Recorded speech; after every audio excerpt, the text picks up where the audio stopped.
Hola, nosotros somos el grupo número 18 de práctica clínica 1 y vamos a hablar sobre la fractura de cadera, que fue el caso clínico que escogimos para esta actividad.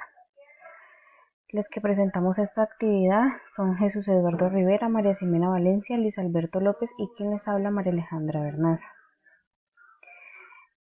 Para empezar, vamos a hablar que las fracturas de cadera son las más comunes en la hospitalización en los servicios de urgencias ortopédicas. También acarrea problemas y más allá del daño ortopédico, trae serias complicaciones que van en distintos grados y pueden tener hasta discapacidad de la independencia de la persona.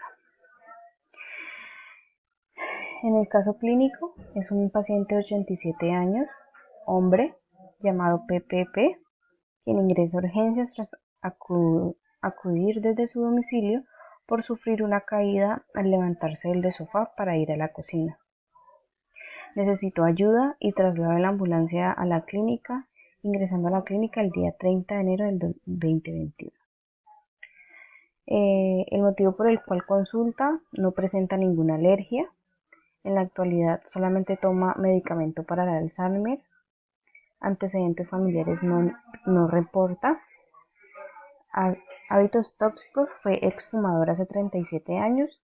No presenta ninguno más. Su estado mental: es plenamente consciente de la situación actual. Presenta asfasia, apraxia y agnoxia. Actividad: las acciones de las actividades sociales y del ocio: pasear por la ribera, coger caracoles, y eso lo hacía antes de haber perdido su valor y se muestra aburrido y somnoliento durante el día. Está en casa, se sienta frente al televisor largas horas y apenas sale cuando lo hace siempre acompañado. Su movilidad es un poco pasiva. Sus antecedentes personales: pues el tabaquismo de hace 20 años, diagnóstico del Alzheimer, como ya lo habíamos comentado, y tiene una colistectomía laparoscópica en el año 2011. No refiere otros antecedentes. En su valoración clínica pesa 68 kilogramos, mide 1,78, tiene un índice de masa corporal de 21,46, tensión arterial de 137/79, frecuencia cardíaca de 64, frecuencia respiratoria de 19 y una saturación de 98% y temperatura de 36,3 grados. Bueno, también hablando un poco, la fractura de cadera es una lesión grave donde se presenta una discontinuidad en el tejido óseo a nivel del extremo proximal del fémur, con complicaciones que pueden poner en riesgo la vida. El riesgo de fractura de cadera aumenta con la edad. Esto ocurre ya que sin excepción como consecuencia del impacto en que se hace la cadera contra el suelo. El riesgo aumenta porque los huesos tienden a debilitarse con la edad y pueden causar una osteoporosis. El uso de varios medicamentos, la vista deficiente y los problemas de equilibrio también pueden hacer que las personas mayores sean más propensas a caerse y puedan tener fracturas de caderas muy constantemente. También en esta situación pueden haber reemplazos, reparación quirúrgicas, hacen terapias y pues se toman medidas para conservar la densidad ósea, evitar que el paciente vuelva y se caiga y así prevenir otras fracturas. El diagnóstico: a menudo el médico puede determinar que tiene una fractura de cadera en función de los síntomas y de la posición anormal de la cadera y de la pierna. Por lo general, una radiografía confirmará que tienes una fractura y mostrará con exactitud su ubicación y en el hueso, en qué parte del hueso se sufrió. Si en la radiografía no se observa ninguna fractura, pero todavía permanece el dolor en la cadera, el médico puede indicar una resonancia o una gamografía para buscar una fractura fina, que son muy difíciles de de observarse en los rayos X convencionales. La mayoría de las fracturas de cadera se producen en las dos partes del hueso largo que se extienden desde la pelvis hacia la rodilla, como es el fémur. Podemos ver en estas imágenes el cuello del fémur, que en esta zona está situado en la parte superior del fémur, justo debajo de la articulación esférica de la cabeza del fémur. Y la región intertrocanterea, que en esta región es un poco más abajo, como lo pueden observar, de la articulación real de la cadera, en la cual es parte superior del fémur y se proyecta hacia afuera.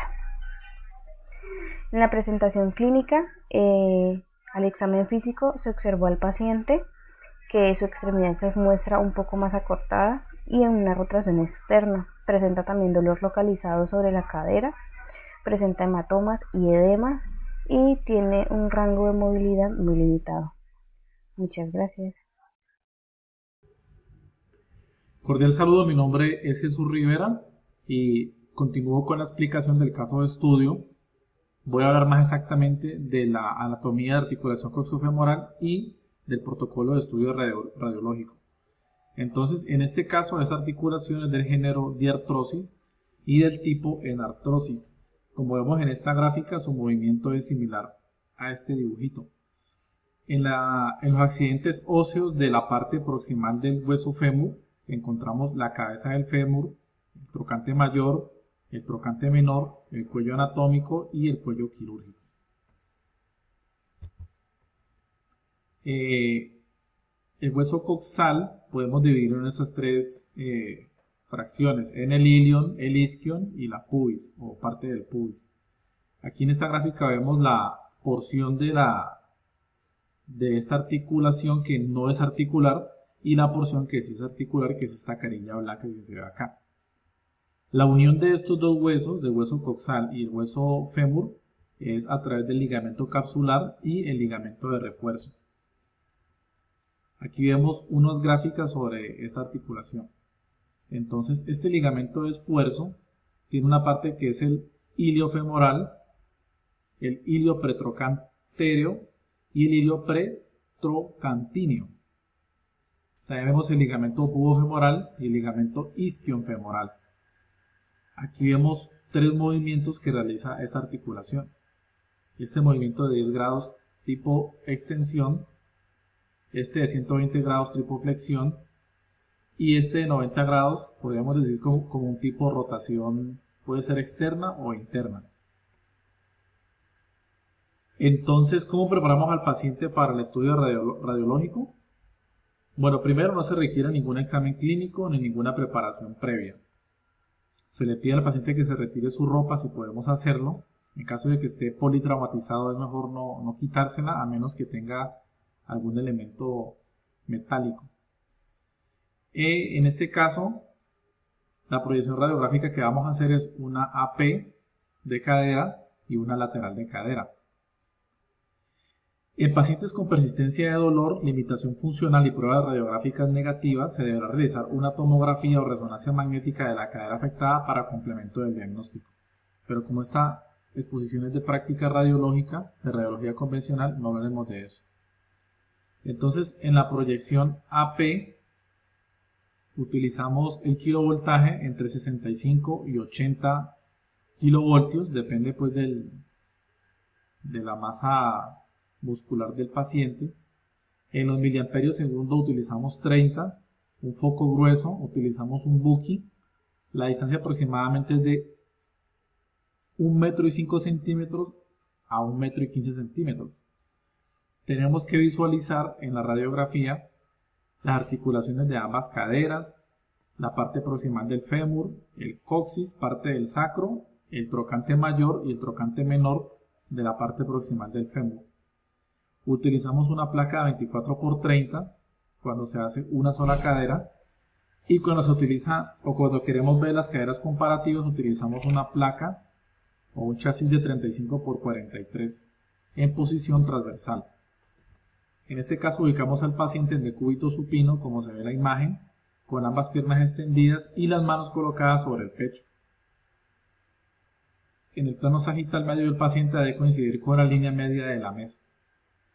Los pies tienen que estar en contacto, es decir, los pies juntos en la parte inferior del cuerpo del paciente. Se debe colocar un soporte debajo de las rodillas, pero en práctica apenas se hace. El centro del chasis debe estar en el centro de la línea imaginaria existente entre ambos trocantes mayores. El rayo central lo colimamos tipo vertical y perpendicular en el centro de la línea imaginaria existente entre ambos trocantes mayores. Al paciente le decimos que por favor no se mueva ni respire durante el disparo del tubo. Algunas veces se solicita una sola cadera, por lo que el centro del rayo va a ser en el cuello del fémur. Entonces depende de la orden médica que tengamos. En los criterios de evaluación tenemos que observar con totalidad la articulación de la cadera, incluyendo los huesos ilion, isquion y pubis que ya mencioné anteriormente. Entonces, por ejemplo, aquí en esta imagen, de hecho esta imagen que se ve aquí no cumple con los criterios porque no se alcanza a ver el ilion, pero más o menos tiene que ser algo así, que se vea el trocante mayor, el trocante menor, el cuello del fémur, la cabeza femoral y la articulación coxofemoral. El trocante menor no debe visualizarse. Si existe además de apófisis de la radiografía, la pierna no ha sido rotada internamente de manera suficiente. Entonces, debe verse siempre el trocante mayor y el trocante menor, como ya lo mencioné. Para la proyección lateral de cadera, utilizamos un método que se llama coloquialmente pata de rana. Y es como se ve a la paciente aquí. Utilizamos 65-80 kilovoltios, 30 miliamperios segundo, un foco grueso con Buki, la distancia que sea igual a la proyección anterior, y tenemos que lograr ver la articulación de la cadera y el fémur proximal. Utilizamos una placa 24×30 y el paciente debe estar en decúbito supino. Mantenemos al paciente girado al lado de la cadera afectada, hacia el lateral aproximadamente unos 45 grados. Alineamos la articulación de la cadera con el eje central de la mesa. Flexionamos la extremidad afectada hasta colocar el muslo casi formando un ángulo recto con el cuerpo. Abducimos el muslo hasta que se contacte con la mesa. Centramos el chasis a nivel del cuello femoral. Y el rayo central debe ir vertical y perpendicular al centro de la línea imaginaria existente entre ambos trocantes mayores. Le decimos al paciente que por favor no se mueva durante la exposición. Entonces, los criterios de evaluación para la proyección lateral de cadera, tipo rana, es que debe observarse la totalidad de articulación de la cadera, incluyendo la porción proximal del fémur, como se ve aquí en la imagen. De hecho, aquí se ve el tercio distal del fémur, la parte proximal y la articulación coxofemoral y la pierna estirada en forma de rana, como vimos ahora. Entonces debe verse parcialmente también el trocante mayor y el trocante menor. Continúa mi compañera con el siguiente tema. Bueno, cordial saludo, mi nombre es Jimena. Continuamos con las fracturas de cadera. Y a continuación voy a hablar de las fracturas, en este caso el acetábulo, que a veces se asocian con luxaciones de cadera.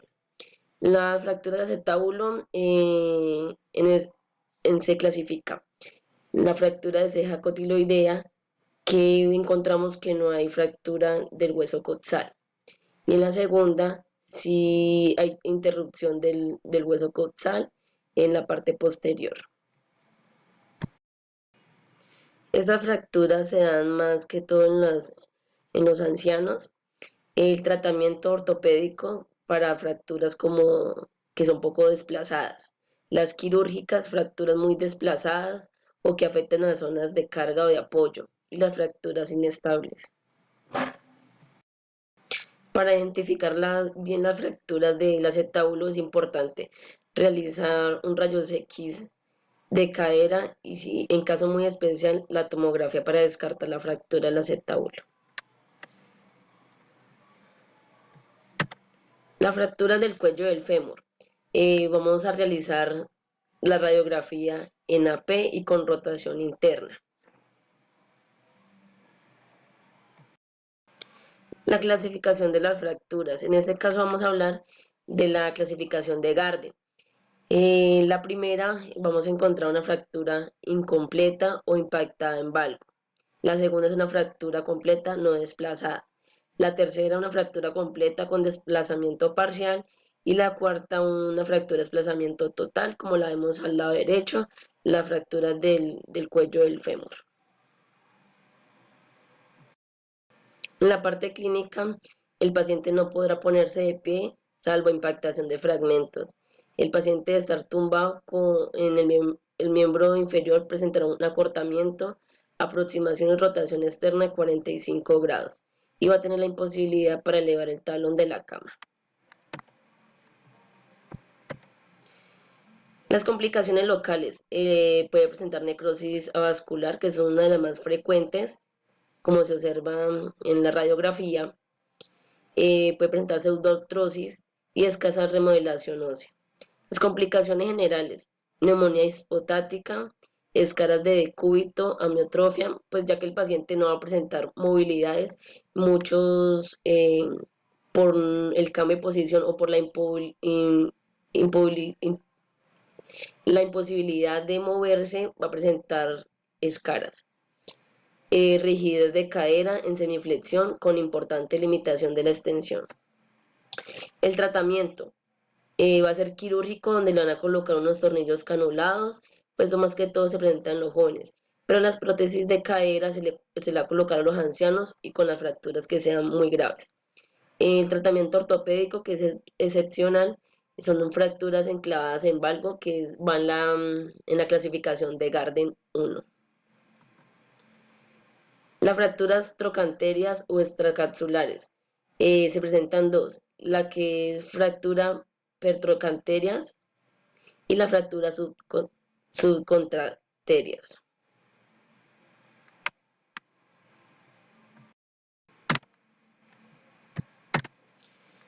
En la parte clínica va a haber acortamiento del miembro inferior más aducción, rotación externa que va hasta 90 grados y la característica de esto es que presenta equimosis.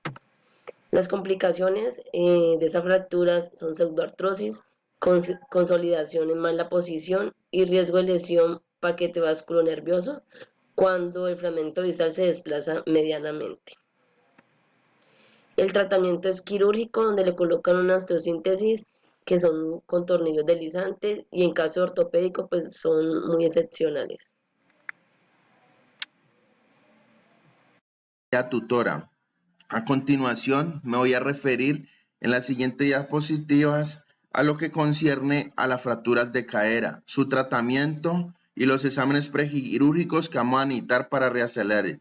Vamos a tener también las imágenes antes y durante, después de implantados o reemplazados, las responsabilidades civiles, la deontología y por último, las condiciones de vulnerabilidad de los pacientes.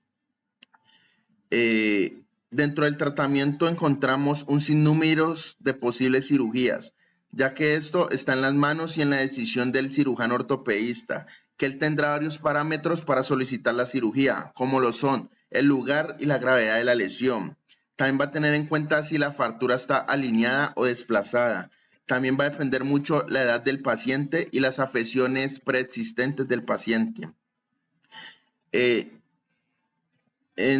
En esta encontramos las pruebas diagnósticas o prequirúrgicas que van a necesitar los pacientes antes de una posible cirugía, como lo son glóbulos rojos, glóbulos blancos, tiempos de coagulación, tiempos de tromboplastina, grupo sanguíneo, pruebas químicas como glicemia, creatinina y electrolitos triglicéricos.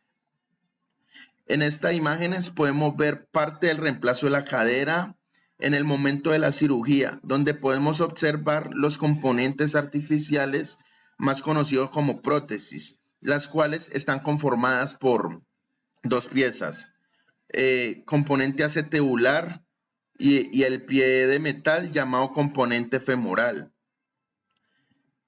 En la siguiente diapositiva podemos observar imágenes de rayos X donde se ve claramente el reemplazo de cadera completo y poder diferenciar el sistema óseo y la prótesis, que está compuesto por el componente acetabular y el componente femoral adaptados.